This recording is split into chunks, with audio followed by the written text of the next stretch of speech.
Hey, finance folk! Welcome to the EU Finance Podcast. My name is Aidas Palubinskas, and I'm your host. In a previous episode, we talked about banking crisis management and deposit insurance. The subject of banking union, bank resolution, and related matters is so big that I thought we need to keep going with the subject. The second pillar of the EU's banking union is the Single Resolution Mechanism, which is made up of the Single Resolution Board and the national resolution authorities in Eurozone countries and Bulgaria. I've asked Dominique Laboureix, the chair of the Single Resolution Board, the SRB, to join me today for a deeper dive into the SRB, what it does, and why it does. Mr. Laboureix isn't just the chair of the SRB, he is one of the founding members. So I can't imagine a better interlocutor to help me wrap my head around this subject. There's more on the SRB in our EU Finance newsletter. You'll find a link to that in the show notes. Welcome to the podcast, Mr. Laboureix. Thank you to inviting me for this podcast. Okay, let's start from a very basic question. As I mentioned, this is sort of a second in a series of podcasts because we spoke about bank resolution and deposit insurance in a previous episode. And the first question I asked of my interlocutor then is the same one I'm going to ask you, and let's see if we get a different answer. What is the banking union? Oh, well, that's a good question. So the banking union is one of the answers coming from the great financial crisis from 2008. At that moment, the European bodies looked at the situation and considered that among the reasons of the failure of the banks at that time, there was certainly not enough centralization of supervision and perhaps not enough regulation on some topics. And so the answers provided by the EU regulators at that time, that's to say in 14 and 15, was at the same time to revisit completely the framework for regulating banks, so with increased requirements in terms of solvency ratios, liquidity ratios, etc., also coming from international discussions, but also to implement another way of supervising banks with two pillars. One of them was the supervisory one, so the SSM, the Single Supervisory Mechanism, centralizing at the ECB the powers for supervising big banks and creating an oversight function for less significant institutions, as we say in our jargon, and in parallel creating a system for resolving banks, so again a regulatory framework applicable to all the European Union members, plus a dedicated organization for implementing this resolution framework. And this is the second pillar of the banking union, the Single Resolution Mechanism, which is made like the SSM of a center, the Single Resolution Board, I'm honored to chair, and a periphery made of the national resolution authorities from the 21 members of the banking union. So what is the banking union? Well, the banking union is a mechanism based on two pillars, one for supervision, one for resolution, tackling the banking sector and made of two central bodies, the ECB, the Single Resolution Board, and 21 participants for supervision and 20 other ones for resolution. Got it. Okay, so let's dive more into this whole resolution thing because it's on the tin, as it were. It's on the name of the institution. So, what is bank resolution, and what are the objectives of bank resolution? So bank resolution is something completely new in Europe. Let me start by this one. While it's a very old story in the United States, for instance, because the resolution authority created in the United States was created during the, 1 century ago, in 1933 in reality. So the idea is to organize an orderly disappearance of the failing banks instead of letting them go to the normal process for any corporate which is failing. That's to say, a normal insolvency procedure or a liquidation process. So instead of a liquidation process or insolvency procedure for a bank, which is extremely detrimental to financial stability because it's about me, opening an account and not being able to continue my operations on a daily basis. I cannot access ATMs anymore. I cannot go to my branch to discuss my loan, my mortgage, whatever. I cannot close my account. I need to wait for the liquidation process.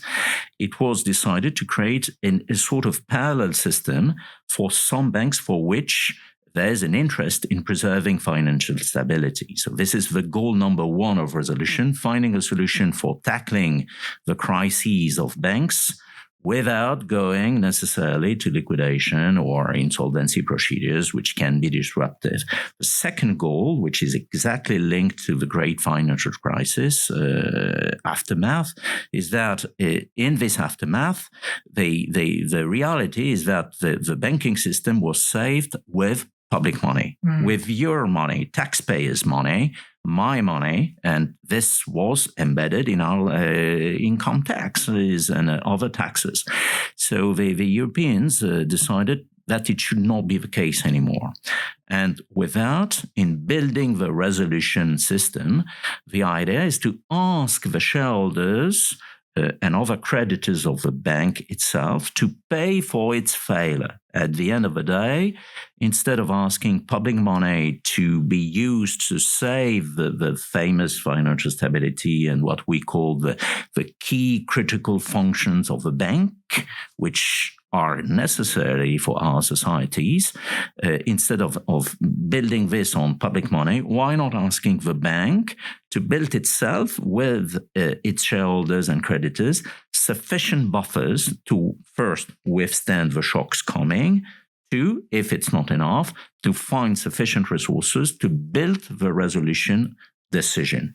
The resolution decision will be about keeping these key functions to preserve financial stability. And beyond that, I think it's much more important to preserve confidence in the banking system by customers who are also citizens of Europe. Okay. That sounds like it makes a lot of sense. I mean, obviously, if people are afraid of losing their money, there's going to be bank runs, and one bank run usually leads to another contagion, et cetera, et cetera. Okay, good. Got it. I think we all understand how bankruptcy or insolvency works for like companies, right? I think less of us understand how a bank would be resolved. What sort of tools are used to resolve a bank? What are the strategies involved? So here we go to the specificities of the banking activities. You're right. It's not exactly a normal corporate firm failing like another one and going and liquidation process. We all know when we have a next door a corporate firm closing its doors. It's not exactly the same thing because indeed banks, even if they are private corporate firms, are dealing with financial stability issues by financing the economy, by developing the transmission of money saved by customers to the ones who need this money for developing themselves, corporate firms, but also for building the mortgage loans, etc. So how can we implement something which is different from the liquidation process? The liquidation process, in a nutshell, I take the failing institution and I sell whatever I can to repay the creditors and, if possible, the shareholders at the end. So in a resolution system, we'll implement different tools based on strategies, as you said. So the ultimate strategy is indeed to preserve what we call the critical functions and to limit the impact on, again, financial stability, taxpayers' money, etc. So to do that, we have essentially two key tools. One is called the bail-in tool, and I've already mentioned it in saying the idea is to ask, and we have a power to do it compulsorily, to ask the shareholders and creditors to pay for organizing the maintenance of these critical functions. So we'll say to the shareholders and creditors, sorry, but the bank is making losses. I need a part or in full your shares or your bonds or your instruments, and I will absorb the losses with these instruments, and I will reconstitute a solvent and liquid bank with this money. So so we change the managers, and indeed we change the shareholders, because the shareholders are wiped out, generally speaking, due to the amount of losses. If the bank is failing, it's because, normally speaking, there are losses. There are some cases for which it's more complex than that, but let's concentrate on the classical case.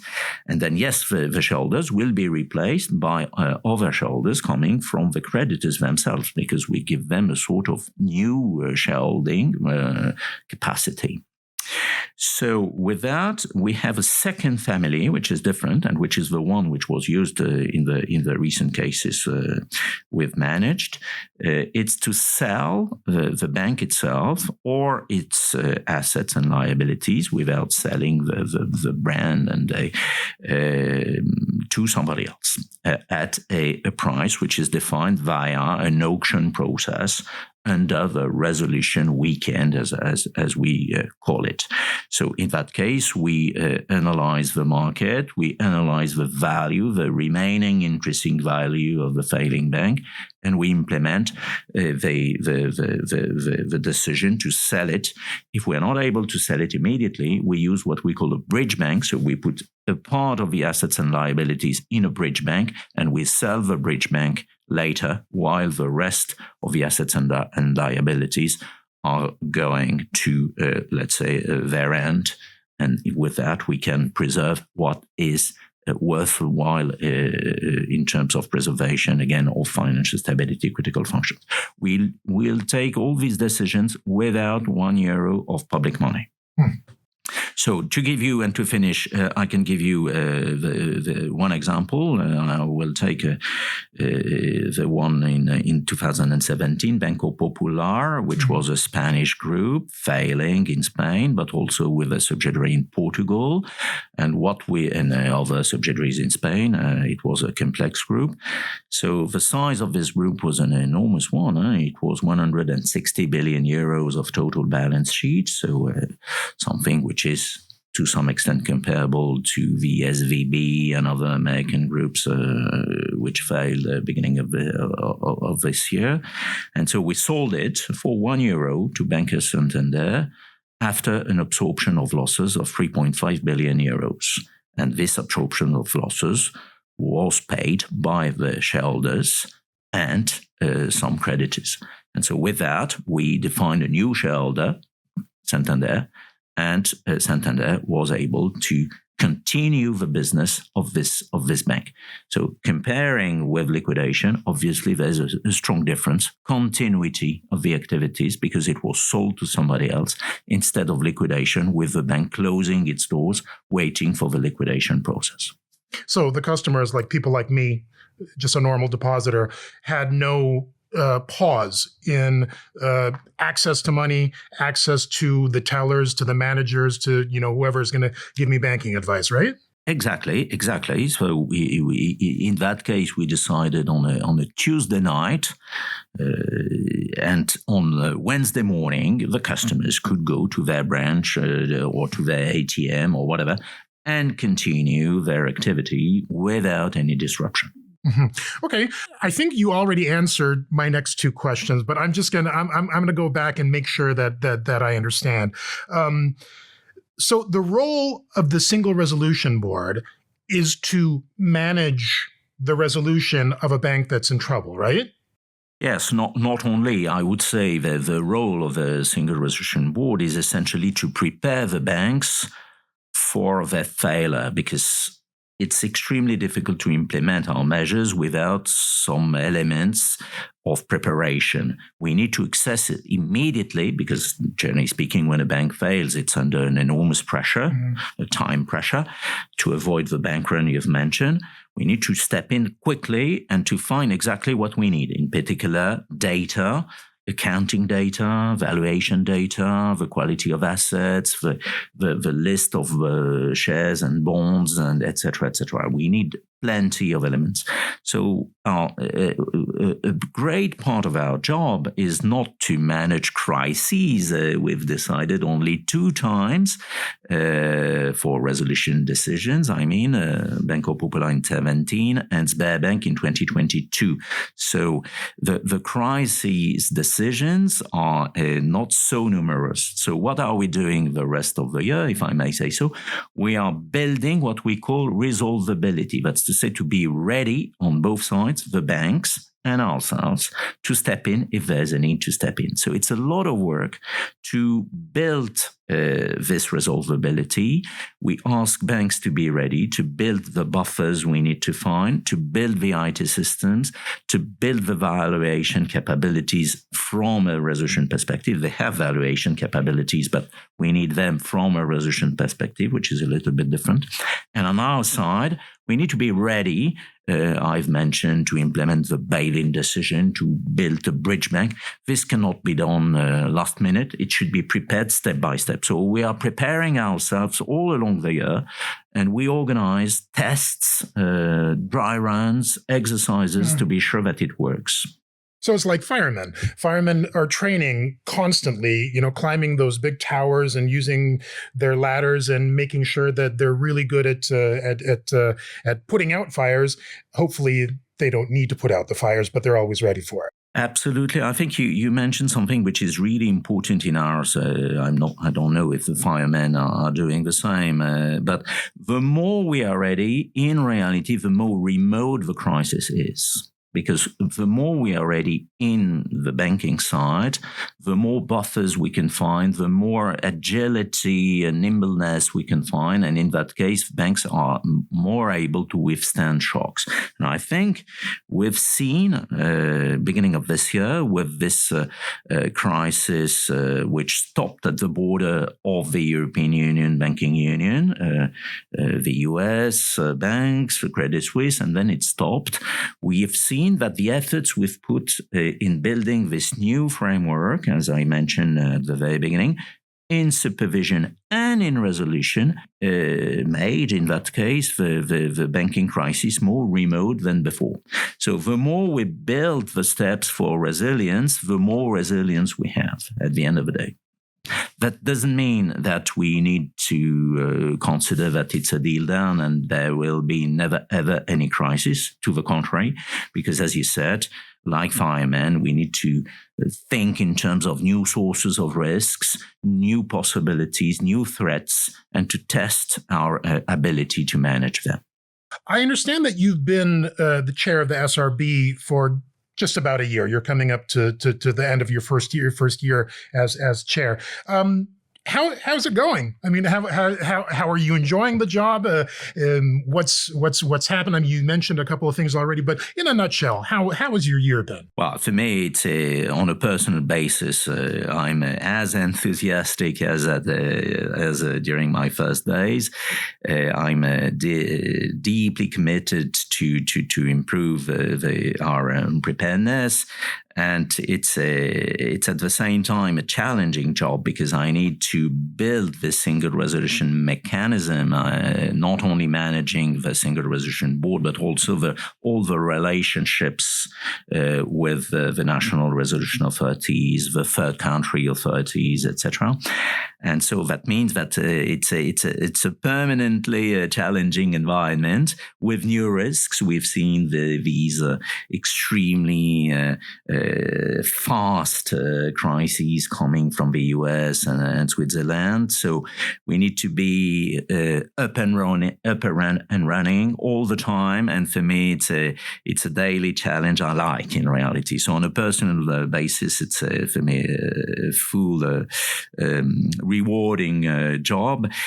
What I've launched is a strategic revision. That's to say, we started this single resolution board from scratch. There was nothing before 2015. So we started from zero staff members, zero IT system, zero procedure, and we built progressively during the first years. So when I arrived, that means after the first 8 years, it was the good moment to reshuffle our strategy. So now, indeed, we are more or less 450-ish staff members. So we've become something significant, and it was the right moment to launch a new strategy. What the goal to achieve is in the 5 coming years beyond, obviously answering our mission, which is about, again, preserving financial stability and the public purse. But beyond that, how to put flesh on these bones. And so this is exactly what we have worked on with the staff members themselves, with the national resolution authorities, also consulting the industry. And we are in finalizing the adoption of this strategy, which will be done in January next year, to launch the new elements for the 5 coming years. The new elements are essentially, as I already said, shifting from building the resolution plan strategy to being able to implement them in real life. So shifting from planning to testing to organizing these stress tests, dry runs, etc., to be sure that it can work, and to ask, obviously, the banks to be also ready facing the results of these tests. So something much more operational compared to the first years where we had to build the house from scratch. Yeah, so you've, as a founding member of the SRB, you've been there from the beginning, building, making it better, and hopefully making it perfect someday. What did you do before that, before the SRB? Well, so I'm coming from the French central bank, so I'm a central banker, if you wish. So I've taken several positions in my central bank, but I have a tainted profile of supervision because I've been for a long time a supervisor, and just before joining the SRB as chair of this authority, I was Secretary General of the French Prudential Authority in charge of supervising banks and insurance undertakings. So my profile is a long-term one as a central banker, supervisor of banks, and also a little bit insurance undertakings. Mm-hmm. Well, that leads perfectly to my last question, which is probably not for the common audience, but rather more for the stakeholders, the people in the member states who are involved in this as well. How do you think the SRB could cooperate even more effectively with national resolution authorities? That's definitely a crucial question, because in our extremely technical work, something which is for sure is that even if we decide in Brussels, the implementation of the decisions have to be made locally, because we are speaking of local banks. A bank in Slovakia, a bank in Portugal, a bank in Finland, but not in Brussels. So whatever we decide in Brussels, the implementation phase is for the national resolution authority. So from that perspective, the quality and the depth of the relationships with the national resolution authority is for me absolutely key. And so that's why within this strategic revision, we are working on reinforcing our relationships via different elements. So some of them are extremely concrete. We want more participation of the national resolution authorities in building our, let's say, internal policies and developing our different tools. And then we want also to reinforce our cooperation on exchanging staff. So receiving staff from the national resolution authorities, sending people from the single resolution board to these national authorities. We want to develop a much more deepen common culture. with the organization of some common events, for instance, with the participation of both sides. We want to pay more visits to the national resolution authorities, showing also to the national banking system that there is a lot of coordination between, let's say, again, the center and the members of this famous banking union second pillar called the single resolution mechanism. So a lot of initiatives which were more or less already in place, but which will be reinforced definitely with really new things, like, for instance, in the coming years, the swaps, the staff swaps, which is exactly a perfect example for building something better together. Mr. Laboureix, thank you so much for coming to the podcast and enlightening me about the SRB. I certainly have learned a lot today, and it was a pleasure talking with you. Thank you again for inviting me. Thank you very much.